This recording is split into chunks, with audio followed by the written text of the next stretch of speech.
Beaucoup d'afrodescendants veulent un monde noir fort ou une Afrique forte. Mais les premiers à calomnier, jalouser, descendre complètement leurs semblables, c'est eux. Regardons nos incohérences. Blaf, bonjour, Africains, Africaines, Afrodescendants, Afrodescendantes. Je vous embrasse. J'espère que pour vous, la vie est un long fleuve tranquille. C'est un peu exagéré ce que je dis, mais parfois, même si on a des problèmes, même si ça va pas, même si comme tout le monde, hein, mais parfois il faut faire comme si sa vie était un long fleuve tranquille. Ça veut dire qu'il faut pas trop, si on peut, il faut pas trop se casser la tête sur les problèmes du quotidien. Parfois il faut apprendre à lâcher prise. Donc j'espère que vous appliquez un peu cette technique, le long fleuve tranquille. Aujourd'hui, je vais vous mettre un petit extrait qui est assez intéressant et en fait qui corrobore un peu ce que j'ai dit. Il y a plusieurs audios déjà, il y a pas mal d'audios de ça, à propos d'une catégorie de femmes noires qui choisit les mauvaises personnes comme compagnons et après qui se plaignent. Alors qu'il y avait déjà, à la base, dans son choix, il y avait déjà un problème. Alors, je vais vous passer un petit extrait. Je vous donne le titre, hein, c'est Désolé pour Aïssa Moments, mais jugez vous-même. Donc, c'est sur la chaîne hertz-b.g. Voilà, donc allez voir donc Hertz, Hertz-b.g. Donc allez voir un petit peu l'analyse du gars. Et c'est un peu un cas d'école. Alors je ne sais pas si elle a choisi un homme ou un homme noir ou pas. Je ne sais pas, je ne sais pas. Mais en tout cas, apparemment, cette femme, Aïssa Moment, une très jolie femme noire, hein, je trouve. Allez voir, moi je trouve qu'elle est belle. Elle a choisi un gars et en fait, le truc n'a pas duré une année ou maximum une année. Enfin, ça s'est mal passé. Donc, c'est une interview qu'elle donne à une autre personne. Donc, le gars Hertz, il commente l'interview et il a un certain nombre de points qui sont très valides. Donc, allez voir. Je vous passe un petit extrait. Alors, c'est pas dans mes habitudes. Moi, je suis pas un truc séduction, coach ou quoi. Non, absolument pas. C'est pas du tout mon truc. Mais je vous montre tout ça pour que vous compreniez que beaucoup d'afrodescendants, hommes ou femmes d'ailleurs, hein, font des choix, disent des choses, font des choses qui finalement, par la suite, ça cause problème au sein de la communauté parce que ces gens vous disent le résultat de leurs actions, mais sans vous dire les critères qu'ils ont utilisés avant la situation. Est-ce que vous voyez ce que je veux dire? C'est-à-dire qu'ils vous expliquent, ils vous expliquent, mais je veux dire, à tort et à travers que voilà, ils ont été dans telle relation, telle situation, ça n'a pas marché.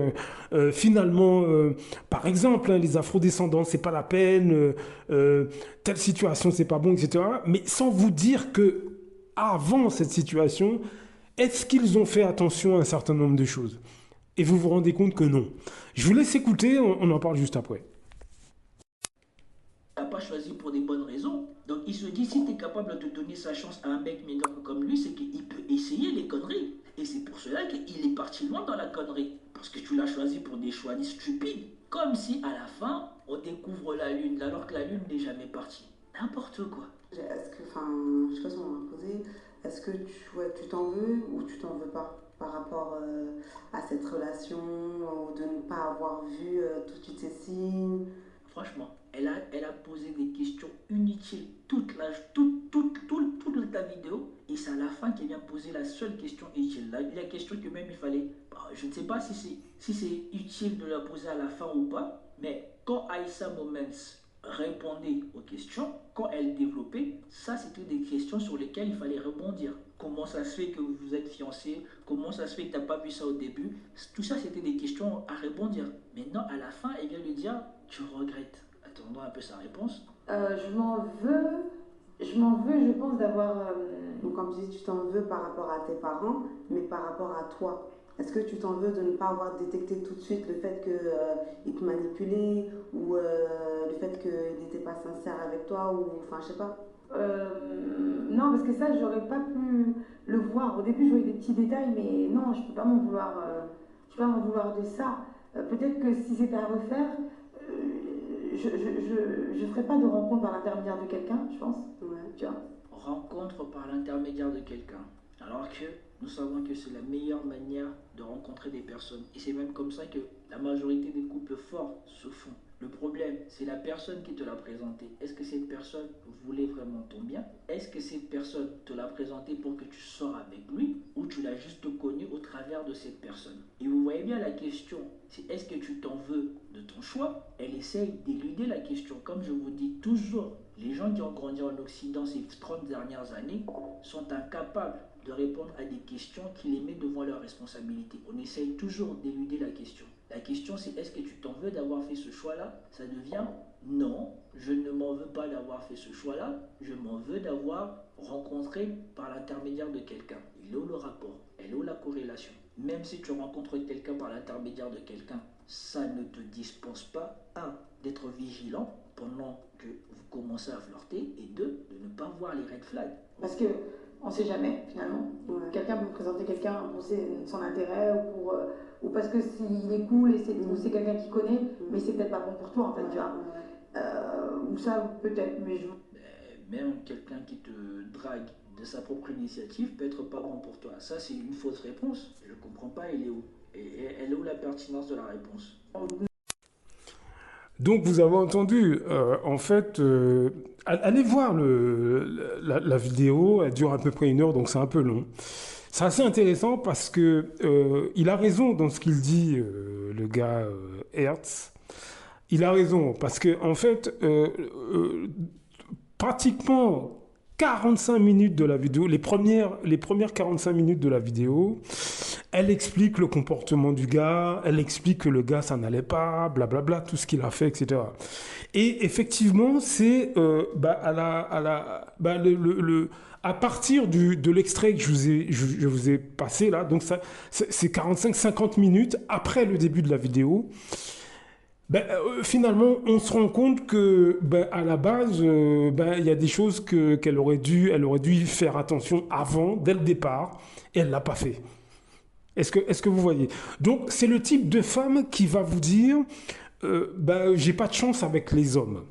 Mais quand vous voyez les choix là dans cette vidéo, quand vous voyez le choix qu'elle a fait, mais à la base, c'était voué à l'échec dès le départ.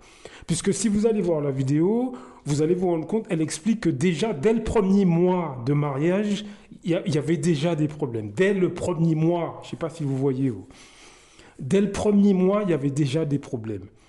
Donc, je veux dire, ça, elle aurait pu le voir bien avant le mariage. Est-ce que vous comprenez? Et là, vous comprenez dans cette vidéo que, en fait, elle s'est basée sur, il est mignon, il fait rire, etc. Et vous avez beaucoup de femmes noires, c'est ce qu'elles font. Elles choisissent un homme parce qu'il est mignon, il les fait rire, il connaît du monde, il a un beau torse. Il est capable de comment dirais-je, au lit, c'est le waouh. Et puis en fait, l'intelligence, est-ce qu'il a du recul sur les choses? Est-ce qu'il est un petit peu observateur? Est-ce qu'il sait discerner les choses? Tout ça, ça passe à la trappe. Est-ce que vous comprenez? Tout ça, ça passe à la trappe. Ça les intéresse pas. Non, il est mignon, il a éventuellement une belle voiture, un petit peu d'argent, ça c'est encore mieux, etc., etc., etc. Mais tout ce qui traite de l'intellect, est-ce qu'il est ambitieux? Est-ce que il va être capable dans une maison, par exemple, d'être efficace dans une maison, comme un homme peut être efficace dans une maison? Tout ça, c'est pas à l'ordre du jour. Et après, donc elles choisissent des hommes sans regarder un petit peu les critères importants. Et ensuite, donc ça se passe mal. Et là, les hommes sont des salauds. Et le plus grave, c'est que ce sont des femmes qui réitèrent à chaque fois les mêmes erreurs, mais à chaque fois, elles disent les hommes sont des salauds, mais sans vous dire encore une fois, ben, quels sont les critères qu'elles utilisent pour sélectionner un homme. Vous voyez? Et donc, ben, c'est pour ça, encore une fois, que cette catégorie d'afrodescendants que je vous décris dans tous ces audios, ben voilà comment ils détruisent de l'intérieur leur propre communauté, si on considère qu'ils font partie de notre communauté, ou si eux-mêmes se considèrent comme faisant partie de la communauté, ou ben, la société dans leur pays. Est-ce que vous comprenez? Parce qu'ils sont partials dans leurs explications. Vous voyez ce que je veux dire? Ils disent un côté, mais pas l'autre. Donc qu'est-ce que ça sème parmi nous? La confusion.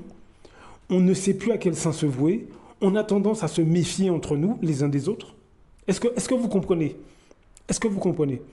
Donc, voilà pourquoi ben, y a des crises du couple au sein de nos communautés hein, et dans nos sociétés. Alors, en plus, nous sommes dans des environnements où l'homme noir est très stigmatisé dans les médias occidentaux et la femme noire est très stigmatisée aussi. Mais encore une fois, cette catégorie d'afrodescendants que je vous décris dans tous ces audios, ils ne veulent pas aborder ces sujets-là parce que l'image négative qu'ils ont de l'homme ou de la femme noire est justifiée par les médias. Donc c'est pour ça qu'ils ne veulent pas que vous sachiez qui ils sont réellement et quelle image ils ont de vous. Vous voyez ce que je veux dire? Donc eux-mêmes colportent les pires inepties contre les afrodescendants, mais ils ne vous disent pas que ben, ils sont tout à fait d'accord avec les images négatives qui sont montrées dans les médias concernant les afrodescendants. Ils sont tout à fait d'accord. Est-ce que vous voyez? Donc, ben, ça nous divise, nous affaiblit, ça détruit nos familles. Et ben, ces gens-là vous disent le métissage, c'est le mieux. Parce que, encore une fois, ils ne vous disent pas que ce que eux ils trouvent beaucoup plus joli, eh ben, c'est quelqu'un d'extérieur au monde noir. Parce que déjà, physiquement, ça les répugne. Alors, je ne dis pas que c'est le cas d'Aïssa Moment, parce que je ne sais pas avec quel type d'homme elle était. Mais ce que je veux dire, c'est que tous ces gens, tous ces afrodescendants, Afrique, Caraïbes et consorts, hein, qui sont encore une fois déséquilibrés hein, dans leur tête. Ce sont des gens qui sont malades, hein, qui ne sont pas bien hein, dans leur tête. Ils ne vous disent pas qu'à la base, ils trouvent que quelqu'un d'extérieur au monde noir, c'est physiquement plus joli. Puisqu'encore une fois, la négritude, l'africanité, c'est quelque chose qui les révulse, qui les répugne. Et que quand ils choisissent un homme ou une femme noire, en réalité, c'est basé sur des critères du type, ben, il est mignon, voilà, bon, ça va, pendant un moment, ça va être sympa, etc. Mais ils vont pas creuser beaucoup plus loin. Tout simplement parce qu'ils se disent, bah, chez un homme noir, par exemple, il n'y a pas d'intelligence, il sait à peine lire et écrire, peu importe son niveau. Hein. Donc bon, à la limite, bon, il est mignon, il est sympa, il fait rire tout le monde, bah, voilà, ce sont des critères. Est-ce que vous comprenez? Donc c'est assez paradoxal leur comportement. Les femmes noires, pareil. Beaucoup de femmes noires, bah, elles estiment qu'un homme noir, de toute façon, il aime le rap, il aime le zouk, il aime sa voiture. C'est ça les clichés qu'elles ont dans la tête. Hein. Donc à la limite, pourquoi se poser la question, est-ce qu'il est un peu intelligent? Est-ce qu'il aime la littérature, par exemple, est-ce qu'il a des passions? Tout ça, ça s'en fout, puisque bon, à la base, bon, c'est du moment qu'il est physiquement, il lui fait plaisir, le reste, bon, bah, voilà. Mais c'est ce qu'ils pensent des Noirs à la base. Est-ce que vous comprenez? Mais par contre, chez les autres, ah là, les autres sont, ils sont romantiques, là, le raisonnement va plus loin. C'est de la négrophobie. Je ne sais pas si j'ai été très clair. Hein. Donc voilà. Blaf, à très bientôt. Beaucoup d'Africains se lèvent contre des autres Africains. C'est généralement à travers la corruption. L'Europe, l'Occident le sait. La meilleure façon de faire tomber un Africain qui se lève pour les intérêts des Africains, il faut aller corrompre ses amis ou ses compatriotes. C'est comme ça, c'est toujours à cause de l'argent. Celui qui a fait tomber son cara, il a fait beaucoup. C'est parce qu'il voulait être son cara à la place de son cara.